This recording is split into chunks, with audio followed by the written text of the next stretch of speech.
এই মুহূর্তে খুলনার ভোট কেন্দ্র থেকে সরাসরি যুক্ত হচ্ছেন সহকর্মী রকিবুল ইসলাম মতি।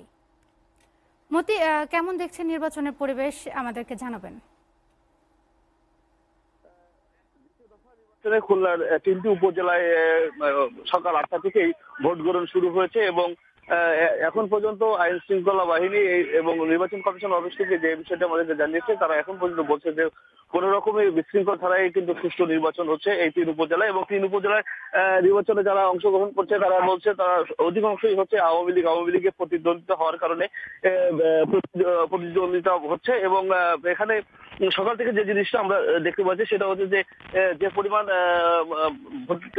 ভোটার আসার কথা ছিল সেই পরিমাণ ভোটার উপস্থিতি নাই, খুবই সামান্য। আমরা কয়েকটি ভোট কেন্দ্রে গেছিলাম, 1 ঘন্টা বা 1.5 ঘন্টায় যে ভোট কেন্দ্র ঘুরে দেখেছি আমরা, যে কোথাও 2%, কোথাও 3% ভোট পড়েছে। এবং এই ভোটের কারণেই আমরা নির্বাচন কমিশনের কাছে শুনেছিলাম যে উপস্থিতি কম হওয়ার কারণ কি। তারা বলছে যে দিনের শুরু যেহেতু হচ্ছে একটু রোদের তাপ বাড়ছে, এই কারণে হয়তো ভোটার সংখ্যা কম। তবে ভোটার যতই সময় বাড়তে থাকবে ভোটের সংখ্যা বাড়তে থাকবে বলে জানিয়েছে। তবে এবারে নির্বাচনে পুলিশ এবং আইন শৃঙ্খলা বাহিনীর তৎপরতা অনেক বেশি দেখা যাচ্ছে। আমি যে সেন্টারটিতে আছি, কিছুক্ষণ আগে এখানকার যে প্রার্থী ছিলেন তিনি এই কেন্দ্রে ভোট দিয়ে গেছেন।